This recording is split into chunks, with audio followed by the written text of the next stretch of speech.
It's almost 11 right now, and my TOEFL exam is at 2 o'clock. And I'm officially in that calm but nervous phase. Not doing any heavy revision, but just light brushing up and trusting the work I have already put in. I'm hydrating, obviously, packing my documents, triple checking everything because, well, anxiety. And honestly, just trying to keep my mind clear. Today isn't about being perfect, it's about showing up, staying present, and giving it my best shot. So, whatever happens, this is one step closer to the bigger picture, and I'm proud of myself for getting here. It's 12:30 right now, and I'm leaving early because Mumbai traffic is very unpredictable. And I don't want any last minute stress. I have packed everything. I'm carrying my passport as my ID because that's compulsory. And I have got my water bottle in my bag. So, yeah, and Google Maps is already on because you never know with the traffic here. I'm not really revising anymore, just listening to some music and trying to stay calm. I'd honestly rather reach early and sit outside the center doing nothing than be rushing on the road. The exam is at 2 o'clock, so yeah, I'm heading out now. Bye.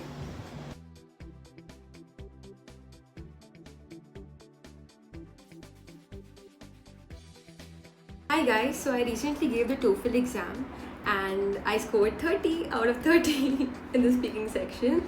I'm not saying that just to flex, okay, maybe a little, but mostly because I know how intimidating this exam feels before you actually take it. Before you actually take it. When I was starting out, I was genuinely confused about what TOEFL even tests and how serious it is.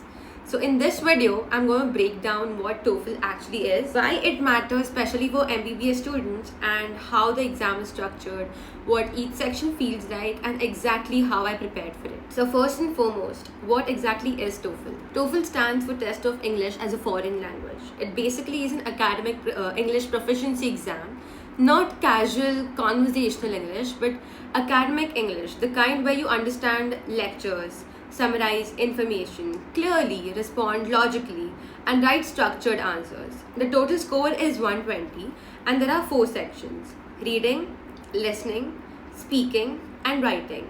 Each section is of 30 marks each. Now, why should MBBS students care about TOEFL? If you're even slightly considering USMLE, US clinical electives, research internships in the US, or observerships or sub-internships in American hospitals, you will most likely need a TOEFL score.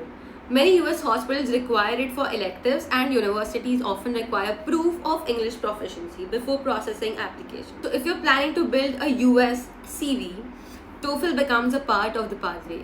The good part is that this exam is pretty structured, so once you understand the pattern, it's honestly not very scary and it's pretty predictable.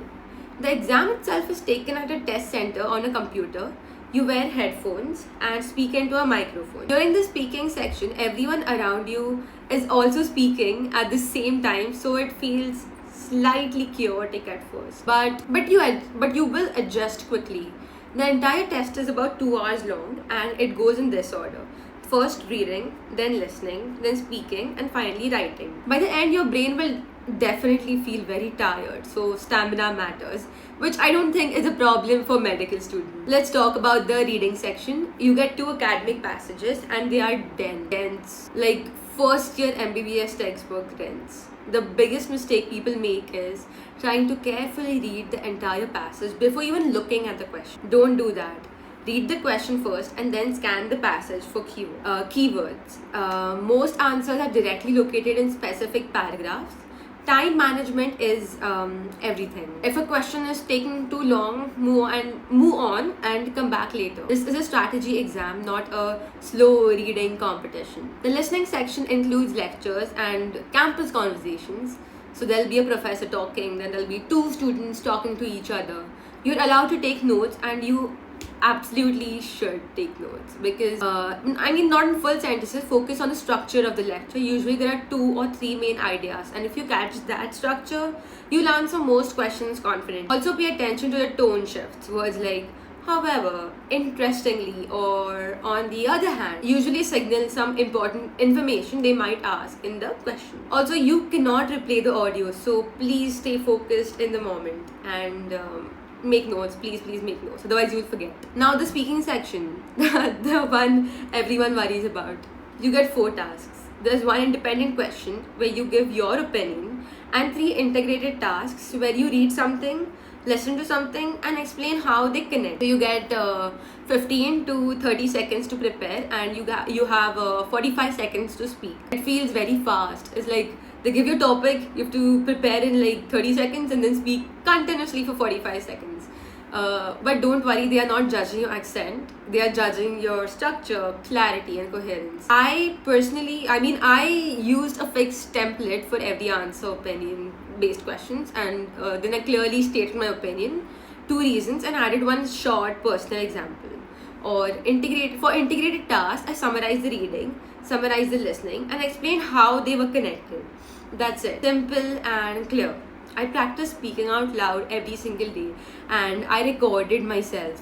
It felt very awkward at first, but that practice improved my confidence and timing dramatically. And that's how I honestly scored 30 out of 30 in the speaking section. The writing section has 2 tasks. In the first one, you read and listen. Then write how the lecture supports or challenges the reading. In the second task, you join an academic discussion by adding your own opinion. So there are 2 students giving their opinions, and you're the third one giving your opinion. Again, structure matters more than fancy vocabulary.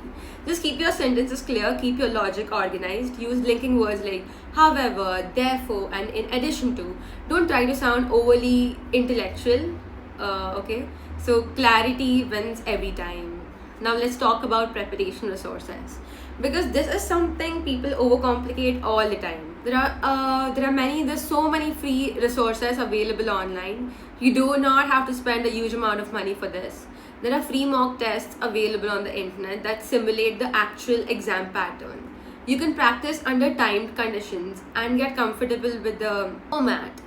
There are also tons of YouTube videos where people break down each section, explain strategies, and even solve sample questions. Watching a few structured strategy videos can really help you understand how to approach each task. The key is to practice actively, not just watch, but actually attempt questions and time yourself. In terms of how long you should prepare, if your English basics are decent, 2 to 4 weeks of focused preparation is honestly enough. I focused on understanding the format, practicing under real timing conditions, and defining my speaking and writing structure. Otherwise, it is a very predictable exam.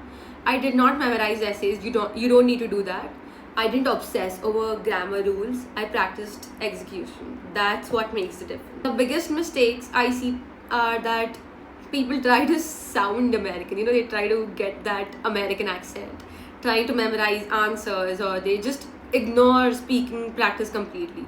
So you do not need an accent at all. You can use your original Indian accent for it, and you need confidence. That's it. This exam becomes very predictable once you understand how it works. So if you are an MBBS student planning on USMLE or US clinical electives, don't delay it.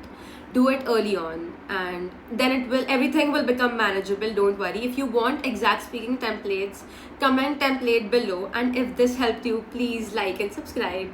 We are figuring out this global medical journey step by step together.